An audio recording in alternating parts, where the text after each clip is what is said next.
ప్రభుజీ ఇప్పుడు విష్ణువు అవతారాల్లోకెల్లా అన్ని అవతారాల్లోకెల్లా కృష్ణుడి ఒక్క అవతారానికి మాత్రమే అంటే ఒక బోయవాడి చేతిలో విషపు బాణానికి మరణించాడు అని చెప్పి వింటూ ఉంటాం. ఎందుకని ఇలా డిసైడ్ చేయబడింది అంటారు? ఎలా సాధ్యపడింది అలా? అసలు కృష్ణుడు బోయవాడి చేతిలో చనిపోయాడు అనేది అబద్ధం. అబద్ధమా? మరి ఒక విషయం మీకు మాట్లాడుకోవడానికి అడుగుతాను చెప్పి. చిన్నపిల్లవాడు 6 రోజులు 8 రోజులు అంత వయసున్న పిల్లవాడికి పూతన అని ఒక పెద్ద రాక్షసి వచ్చింది. ఒకసారి మీరు వినే ఉంటారు కృష్ణుడి యొక్క కథలో. విన్నారా పూతన రాక్షసి? విన్నా. 21 మైళ్ళు ఉండేది ఆ రాక్షసి. ఎంత పిల్లవాడు 6 చిన్నగా. రోజులు. అటువంటి పిల్లవాడిని పట్టుకొని అలాంటి పూతన సంహారం 6 రోజులకి చేసిన కృష్ణుడు. 21 మైళ్ళు ఉండే రాక్షసి. తృణావర్త, శకటాసుర, కేశి, అరుష్టాసుర, ప్రలంబాసుర, వత్సాసుర, ధేనుకాసుర, ఇలాంటి అసురులందరినీ, అఘాసుర, వ్యోమాసుర, ఇటువంటి అసురులందరినీ చిన్న వయసులో చిన్న పిల్లవాడు ఇలా బొమ్మలతో ఆడినట్టుగా, చిన్నపిల్లలు యానిమల్ బొమ్మలను ఆడతారు చూడండి, అది చిన్న పిల్లవాడు తీసుకొని ఇలా పడేశాడు అనుకోండి, ఆ డైనోసారస్ వెళ్ళి అలా గోడకి ఎత్తుకుంటుంది. అలా చిన్నపిల్లలు ఇంత దేవతలందరూ, బ్రహ్మాది దేవతలందరూ వణికిపోయి అసురులందరూ చిన్నపిల్లవాడిగా కృష్ణుని సంహరించేశారు. కాళీయ అనే విషపూరితమైన సర్పం పైన నృత్యం చేసి కాళీయుడిని తరింపజేశాడు ఆయన. కస్యానుభావో నదేవ విద్మహే తవాంగ్రిరేణు స్పర్శాధికార. కాళీయుడిని అనుగ్రహించిన కృష్ణుడు ఒకసారి మొత్తం కారు చిచ్చు మొత్తం అరణ్యంలో అంతా మంట పెట్టుకుంటే అనేసరికి మొత్తం మంటంతా ఆయన లోపలికి వెళ్ళిపోయింది. గోవర్ధనగిరి 21 మైళ్ళు ఇప్పుడు మనం చూస్తున్నాం. బృందావనంలో ఆనాటికి ఎంతో ఉండేది. గోవర్ధనుడికి ఒక శాపం ఉంది, రోజు ఆవగిందంతా తక్కువైపోతావు అని. అందుకోసం ఇప్పుడు చూస్తే కృషించిపోయింది. కానీ కృష్ణుడు ఉన్నప్పుడు ఇంకా మహిమాన్వితంగా ఉండేది. అటువంటి పర్వతాన్ని 7 రోజులు 7 రాత్రులు చిటికని వేలిపైన, ఎడమ చేతి చిటికని వేలిపైన పట్టుకున్న కృష్ణుడు ప్రవాసన అనే ఒక పర్వతం ఉండేదండి. ఒక పెద్ద మౌంటైన్ పై నుంచి లాంగ్ జంప్ చేస్తాడు ఆయన. లాంగ్ జంప్ చేసినప్పుడు సేఫ్ ల్యాండింగ్ అవుతుంది ఆయనకి. మీకు ఇంకో విషయం చెప్తాను. యమలోకానికి వెళ్ళి వాళ్ళ గురువు గారి యొక్క శిష్యుడిని పట్టుకొని వస్తాడు కృష్ణుడు. అటువంటి శిష్యుడికి ఎప్పుడైతే కృష్ణుడు వెళ్ళి యమలోకంలో శంఖం పూరించాడో, యమధర్మరాజు పరిగెత్తుకుంటూ వచ్చి, అయ్యా నీకేం కావాలో చెప్పు అనగానే, మా గురువు గారి శిష్యుని వదిలేసి అనగానే తీసుకొచ్చి, అయ్యా తీసుకోండి, నువ్వే ప్రపంచానికి సొత్తు, నువ్వేం కావాలన్నా ఇస్తాను అని యమధర్మరాజు ఇచ్చేసాడు. అటువంటి కృష్ణుడికి ఒక బోయవాడు బాణాన్ని పాదాలకు వదిలేస్తాడు. మీరు ఒకసారి ఆలోచన చేయండి.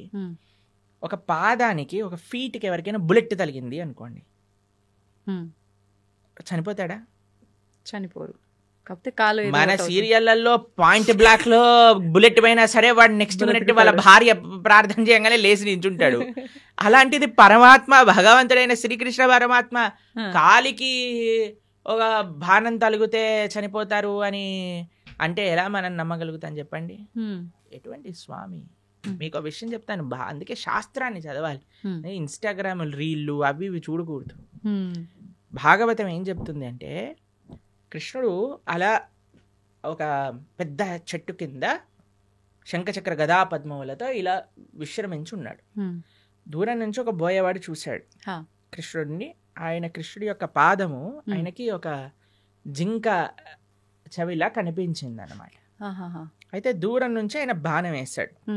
ఆ బాణం వచ్చి కృష్ణుడికి తలిగింది. తర్వాత ఆ బోయవాడు వచ్చాడు. ఇప్పుడు బాణం వేసాక చూస్తాడు కదండి, గురి తలిగిందా, ప్రాణం చూసుకోవచ్చు అని. కృష్ణుడి దగ్గరికి వస్తాడు. ఓ కృష్ణ పరమాత్మ సాక్షాత్తుగా కృష్ణుడు అని దర్శిస్తాడు. 3 ప్రదక్షిణలు చేస్తాడు కృష్ణుడికి. కృష్ణుడు అంటే, అయ్యా నీకు మోక్షాన్ని ఇచ్చేస్తున్నాను అని, నువ్వు నా విరమణ చేసే నేను లీలలో, నా అంతర్ధానం అయ్యే లీలలో నువ్వు కూడా నీ యొక్క కాంట్రిబ్యూషన్ ఇచ్చావు కాబట్టి నీకు మోక్షాన్ని షూట్ చేసిన వాడేమో మోక్షానికి ఇచ్చేసాడు ఆయన, ఈయనేమో శరీరాన్ని విడిచిపెట్టేశారంటే ఎంత విచిత్రం చూడండి. దాని తర్వాత ఏదో ఆ బాణం అలానే ఉంది. స్వామి అన్నీ తన ఇంకా అవతార పరిసమాప్తి చెయ్యాలి అని అనుకునే సమయంలో దేవతలందరూ, వారి కోసం కదండి కృష్ణుడు ఆవిర్భవించింది, అందరు దేవతలు వచ్చి పైనుంచి పుష్పవృష్టి కురిపిస్తున్నారనమాట. తండ్రి నా కోసం నువ్వు అవతరించావు, కృతజ్ఞతలు కృతజ్ఞతలు అని అందరూ కృష్ణుని స్తోత్రం చేస్తుంటే, కృష్ణో స్వదాగోపకతే ధర్మ జ్ఞానాభి సహ, కృష్ణుడు శరీరాన్ని వదిలేసి ఇక్కడ ఏదో తర్వాత ఆయన ఆత్మ పైకి వెళ్ళిపోయింది అలాంటిది ఏమి ఉండదండి. ఆయన స్వయంగా శరీరం పూర్తి శ్రీకృష్ణ పరమాత్మ, ఆయనకి ఆత్మ వేరు శరీరం వేరు కాదండి. కృష్ణుడు మనలాగా జీవుడు పంచభౌతికమైన దేహం కాదండి. జన్మ కర్మచ మే దివ్యం. ఆయన జన్మ దివ్యమే, ఆయన కర్మ దివ్యం, ఆయన శరీరం దివ్యం. ఆయన ఎలా అయితే ఆ చెట్టు కింద కూర్చున్నారో అలానే శరీరంగా ఆయన యొక్క ధామానికి చేరుకున్నారు కృష్ణ పరమాత్మ. ఎప్పుడు ఆయన అవతార పరిసమాప్తి చెయ్యాలి ఆయన ఆ సంకల్పం చేసేసుకున్నప్పుడు. కాబట్టి ఆ బోయవాడి చేతితో చనిపోయాడు అనేది పెద్ద అబద్ధం.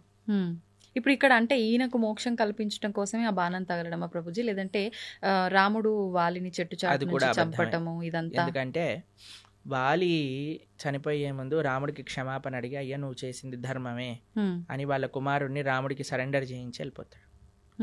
కాబట్టి భగవంతుడికి మనలాగా every action as equal and opposite reaction లాంటి స్వామి దగ్గర పనిచేయవండి. కానీ ప్రతి ఒక్కరు ఉండదు. అదే ఉదాహరణగా తీసుకుంటారు. మనకి మనం WhatsApp university, Instagram college, Facebook tuitions ఇవన్నీ తీసుకుంటాం కాబట్టి మనం ఇలా తయారయ్యాం. కానీ శాస్త్రంగా అర్థం చేసుకోవాలి మనం. కావున కృష్ణుడికి భగవంతుడికి పుట్టుక ఉండదు, భగవంతుడికి మరణం ఉండదు. ప్రభుజీ ఇప్పుడు మనకు ఉన్న 4 యుగాల్లో ప్రస్తుతం కలియుగంలో ఉన్నాము. అయితే కలి ప్రభావం వల్ల రకరకాల పాపాలు పెరిగిపోతున్నాయి, అది కలి ధర్మం అంటుంటారు. మరి ఈ కలియుగంలో మన అంటే తప్పు ఒప్పులని మన కర్మలని తప్పించుకునే శక్తి మనకు ఉందంటారా? కలో దోష నిదేరాజన్ అస్తి ఏకోన్ మహాన్ గుణాన్ కీర్తనాదేవ కృష్ణస్య ముక్త సంగపరం రజేత్ అని మన శాస్త్రం చెప్తుంది. కలియుగంలో మీరు చెప్పినట్టుగా దోషాల నిధి. ఇంకా మీకు విషయం చెప్పినండి, కలియుగం స్టార్టే అవ్వలేదు. ఇది ఇంకా కలి యుగ సంధి కాలము అని అంటారు. మొట్టమొదటి 5,000 సంవత్సరములు 5,000 సంవత్సరములు 6,000 సంవత్సరాలు అలా చేంజ్ అన్నమాట. బ్రిడ్జ్ టైం ఇది. అంటే ద్వాపర యుగానికి కలియుగానికి బ్రిడ్జింగ్ టైం ఇది, మార్గం అనుకోవాలా? అంటే పూర్తి కలియుగం ఆరంభం అవ్వలేదు. ఓకే, ఈ 5-10 years 5,000 years సంధి కాలము అని అంటారు అనమాట దాన్ని. కాబట్టి ఇంకా కలియుగం ప్రారంభం అవ్వకముందే కలియుగం ఇలా అన్యాయం ఘోరం అంటున్నారు. ఇంకా కలియుగం ప్రారంభమయ్యాక ఇలా ఉంటుంది చెప్పండి, ఇంకా ఘోరాలు ఎక్కువ. అప్పుడైతే ఇంకా మీరు భక్తి చేయాలన్నా ధర్మం చేయాలన్నా మీకు ఎవడు ఐ డ్రీమ్స్ టీవీలో కృష్ణుడి గురించి మాట్లాడేవాడు ఉండడు. మొత్తం ఎంటర్టైన్మెంటే ఉంటది. కాబట్టి ఇప్పుడే మనకి వస్తుంది, కాబట్టి ఇప్పుడే మనం సీరియస్ గా తీసుకొని ఇప్పుడే మనం జపం చేసుకోవటం, గీత చదువుకోవటం. ఎందుకంటే మళ్ళీ అనుకోవచ్చు మళ్ళీ వచ్చే జన్మలో చూద్దాం, వచ్చే జన్మలో నువ్వు చూడొచ్చు కానీ నీకు చెప్పేవాడు ఎవడు ఉంటాడు కదా. కలియుగం ముందుకు వెళ్తూ ఉంటే ధర్మం మెల్లమెల్లగా తగ్గిపోతూ ఉంటుంది. కాబట్టి ఆ ధర్మం మనకి ఈ మానవ జన్మ ఇప్పుడు వచ్చింది, ఇప్పుడు మనకి మంచి విషయాలు తెలుస్తున్నాయంటే ఈ క్షణం మనం మంచి మార్గంలోకి వెళ్ళవలసింది. ప్రభుజీ మీరు అసలు కలియుగం ప్రారంభమే అవ్వలేదు, ఇది సంధికాలం అంటున్నారు. కానీ ఈ మధ్య జరిగిన ప్రారంభమైనది కానీ పూర్తిగా కలి ప్రభావం లేదు ఇప్పుడు ఇంకా. ఓకే. కానీ చాలా మంది అసలు కలియుగం యుగాంతమే జరగబోతోంది అని చెప్పి ఇప్పుడు వచ్చిన భూకంపాలు ఈ ప్రళయాలను చూసి అంటున్నారు. టైం ఉంది, ఇప్పుడే లేదు, ఇంకా చాలా టైం ఉంది. ఇంకా 4 లక్షల పైన సంవత్సరాలు ఉంది కలియుగం అయిపోయేసరికి. దాంట్లో ఏమి ఇది లేదు, చాలా అన్యాయాలు పెరిగిపోతున్నాయి. ఇందాక మనం అన్నట్టుగా కలో దోష నిదే రాజన్, దోషములతో కూడుకున్నది కలియుగం. కానీ ఇందులో ఒక గొప్ప విషయం ఏంటి అంటే కీర్తనాదేవ కృష్ణస్య, భగవంతుడి యొక్క కీర్తన, భగవంతుడి యొక్క నామ జపం చేయటం చేత మనిషి తరించిపోతాడు. మిగతా యుగములలో తరించడం చాలా కష్టం, కలియుగంలో చాలా సులభం తరించడం. కేవలం భగవంతుడి యొక్క నామం హరే కృష్ణ కృష్ణ కృష్ణ హరే హరే, హరే రామ రామ రామ హరే హరే ఇతి షోడశాక్షర నామ్నాం కలికల్మషనాశనం నాతరపరతరోపాయ సర్వవేదేషు దృశ్యతి. హరిర్నామ హరిర్నామేవ కేవలం నాస్తైవ గతిరన్యదా. ఇది శాస్త్రం చెప్పింది. ఈ కలియుగంలో తరించడానికి ఇంకొక మార్గం లేదు, హరినామమే మనకి శరణు. యదాప్నోతి తదాప్నోతి కలౌ సంకీర్త కేశవం అని అంట.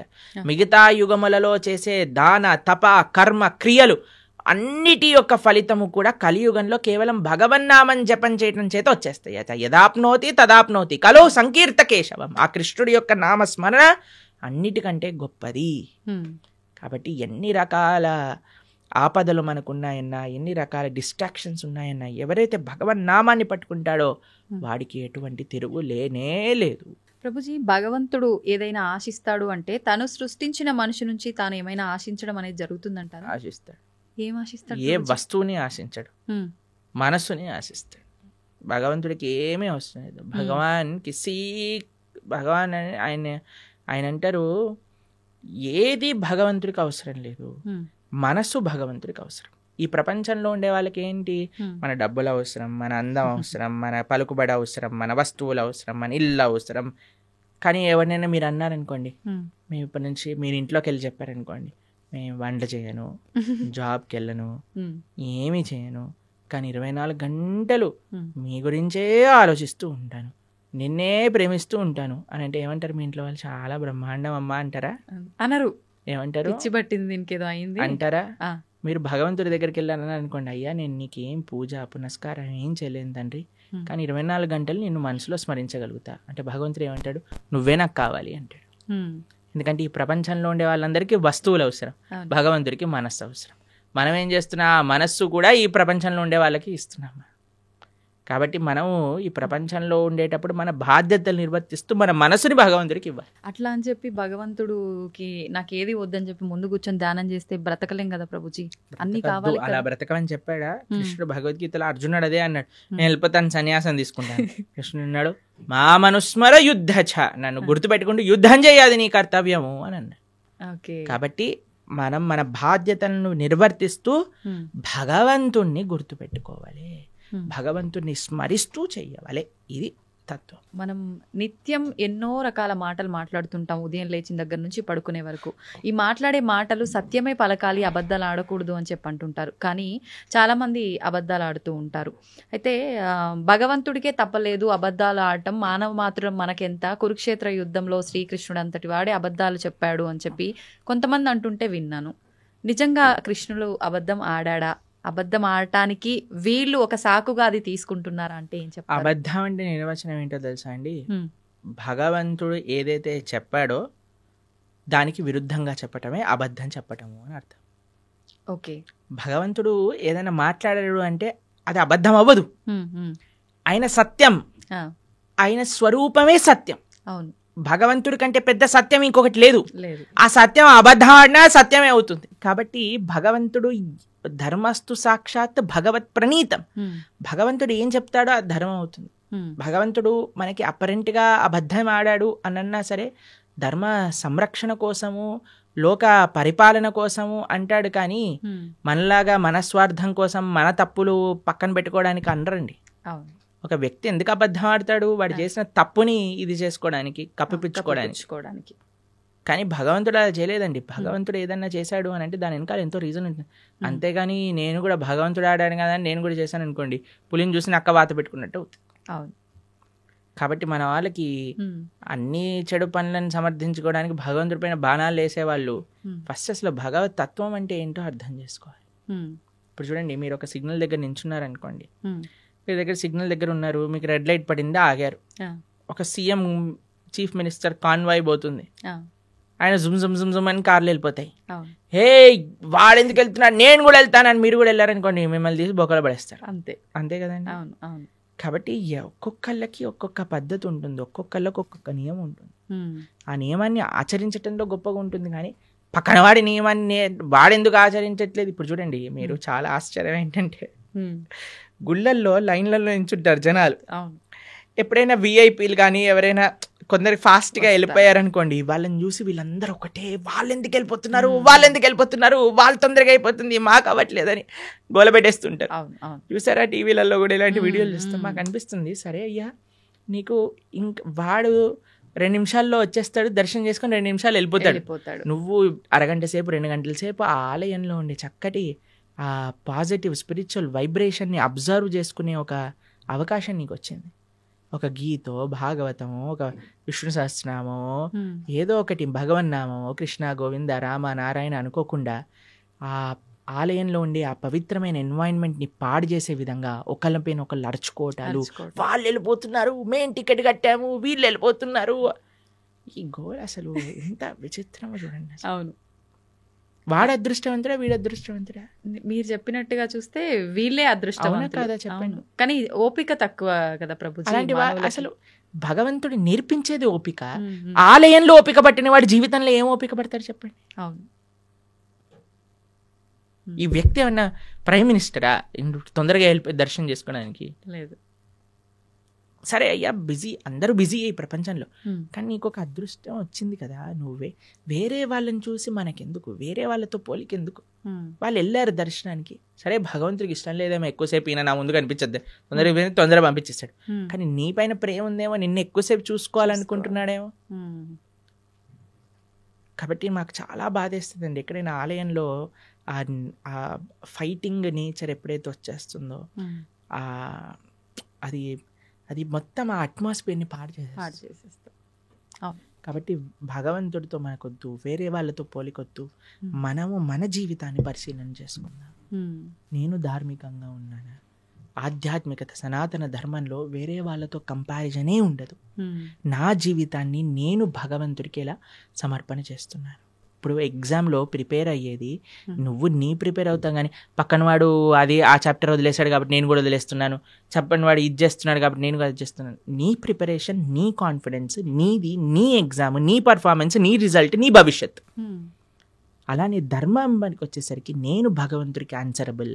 ఒకరోజు భగవంతుడి ముందు నించున్నప్పుడు నేను చెప్పాలి సమాధానం. అవును. ఎంత అబద్ధం ఆడకుండా నేనున్నాను, ధర్మాన్ని ఆచరిస్తూ నేనున్నాను, శౌచం నేను పాటించాను కృష్ణ.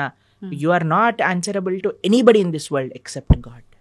ఇది గుర్తుపెట్టుకున్నాం అనుకోండి, వేరే వాళ్ళని మనం ఏమనం, ప్రశాంతంగా మన జీవితాన్ని చక్కగా మనం మంచి భక్తి మార్గంలో ఉండగలుగుతాం. అవును. నిజంగా ప్రతి ఒక్కరూ అంటే ఇంత జ్ఞానంతో ఆలోచిస్తే తప్ప ఆ వెయిట్ చేస్తున్నాము అనేది భగవంతుడు నిజంగా మీరు చెప్పినట్టు ఎక్కువసేపు నన్ను అలా భగవంతుడు ఉంచాలనుకున్నాడేమో, నాతో అలా పలికించాలనుకున్నాడేమో నామస్మరణ అనే ఆలోచన చేస్తే గనక కదండి మనకి నచ్చే వాళ్ళని అంటే హే ఎల్లకెళ్ళకెళ్ళ కొంచెం కూర్చో అంటాం కూర్చోమంటాం. కదా. అవును. అలానే భగవంతుడి దగ్గర కూడా కదండి, భావన అండి. మనసులో ఏదైనా భావన ప్రధానం. భావన మంచిగా ఉన్న వాడికి జీవితం అంతా బాగా కనిపిస్తుంది. ఆ భావన లేనివాడు జీవితంలో ఎక్కడ చూసినా సరే వాడు తప్పునే ఎత్తుకుతాడు. అవును. కాబట్టి భగవద్గీత చదవటం వల్ల ఏమవుతుంది అంటే మన భావన శుద్ధీకరణ జరుగుతుంది. వీ కెన్ థింక్ పాజిటివ్లీ, జీవితాన్ని ఒక కరెక్ట్ పర్స్పెక్టివ్లో మనం చూడగలుగుతాం. ప్రభుజీ, దేవుడు ఉన్నాడు అంటే దయ్యం ఉంది అని అంటారు. నిజంగా దయ్యాలు ఉన్నాయా? ఒంటిపైకి దేవుడు వచ్చాడు అని అంటుంటారు, పూనకాలు ఇలాంటివి అంటుంటారు కదా ప్రభుజీ. నిజంగా భగవంతుడు ఉన్నా కూడా అలా మనిషి ఒంటిపైకి రావటం లాంటిది జరుగుతుందా? దయ్యం నిజంగా దేవుడు ఉన్నాడు కాబట్టి దయ్యం కూడా ఉంది నమ్మాలా, లేదంటే ఇది మూఢనమ్మకమా? దయ్యం వస్తుంది కానీ దేవుడు రాడు. ఎందుకంటే మనం చేసే చెత్త పనులకి, మన శరీరంలో ఉండే ఆ అపవిత్రమైన ఆలోచనలకి భగవంతుడు ఎందుకు రావాలనుకుంటాడండి అసలు మానవుడి దగ్గరకి? అంటే మన ఆచరణ గొప్పదా, మన మాట గొప్పదా, మన సాధన గొప్పదా? మన దగ్గరికి ఎందుకు రావాలనుకుంటాడు చెప్పండి పరమాత్మ? భగవంతుడు రావాలి అనుకుంటే ఆయన శ్రీ విగ్రహ రూపంలో మాట్లాడతారు, లేదా తన యొక్క భక్తుల మాధ్యమంగా మాట్లాడతారు. అంతేకాని భగవంతుడు వచ్చేసి అని ఊగేసి ఏవేవో చేసేసి ఇవంతా ఏంటంటే ఒక భావన, ఒక ట్రాన్స్, నాకు ఇది వచ్చేసింది అని అనుకుంటున్నారు. కాబట్టి చాలా మంది అడుగుతారు, ప్రభుజీ అది నిజమా అబద్ధమా? వాళ్ళకి నిజం, నీకు అబద్ధం. వాళ్ళకి నిజం, మనకు అబద్ధం. ఓకే. ఎందుకంటే వాళ్ళు అలా నమ్ముతున్నారు నాకు వచ్చింది అని, కాబట్టి వాళ్ళకి నిజమే. ఓకే. నీకు నిజమా? కాదు, మనకు అబద్ధం. ఎందుకంటే దేవుడు రాడు, దేవుడు మనిషి పైకి రానే రాడు. He has many other better positions to come. Okay. కాబట్టి ఎవరికైతే మాకు దేవుడు వచ్చేసాడు అని అంటారో, జస్ట్ మీకు నిజం అండి, నాట్ డినయింగ్ ఇట్. నీకు నిజం, ఎందుకంటే నీ మానసిక స్థితి అలా నీకు చెప్తుంది, కానీ వేరే వాళ్ళు నమ్మవలసిన అవసరం లేదు. మరి దయ్యం పరిస్థితి ప్రభుజీ? దయ్యం వస్తుంది ఎందుకంటే చేసేవన్నీ రాక్షస పనులు కదా. వేరే వాళ్ళని హింసించటం, వేరే వాళ్ళని మాట్లాడటం, అపవిత్రంగా జీవించటం. కాబట్టి దయ్యం రావడానికి చాలా అనుకూలమైన పనులు చేస్తున్నా, దైవం రావడానికి అనుకూలమైన పనులు చేస్తున్నావా అనేది ప్రశ్నార్థం. ఓకే. కాబట్టి దయ్యం ఎవరి దగ్గరకు వస్తుందండి? ఎవరైతే చాలా నెగిటివ్గా ఉంటారో, నెగిటివ్, డిప్రెస్డ్, కళ లేకుండా, ఎప్పుడైనా సరే అంటే ధార్మికంగా. చూడండి కొంతమందిని చూస్తే మనకి ఆ భగవత్ కళ అనేది ఉట్టిపట్టి పెట్టే అవును. విధంగా ఉంటుంది. అవును. వాళ్ళ యొక్క వేషభూషం కానీ, వాళ్ళ యొక్క సాధన కానీ, వాళ్ళ యొక్క వర్చస్సు కానీ, ఉమ్, అలాంటి వాళ్ళ దగ్గరికి ఎప్పుడు నెగిటివ్ ఎనర్జీస్ రావు. ఉమ్, కానీ ఎవరైతే ఎప్పుడు కూడా డిప్రెషన్లో ఉంటారో, గ్లూమీగా ఉంటారో, ఉమ్, అని నెగిటివ్ ఆలోచిస్తుంటారో, వేరే వాళ్ళకి నెగిటివ్ చెయ్యాలి అని ఎవరైతే అనుకుంటారో వాళ్ళకి దగ్గర తప్పకుండా నెగిటివ్ ఎనర్జీస్ ఉంటాయి. అయితే ప్రభుజీ ఇప్పుడు ఒంటిపైకి దేవుడు రావటం అయితే కాదు, అది వాళ్ళ వరకే నిజంగాని మనం నమ్మాల్సిన అవసరం లేదు. No.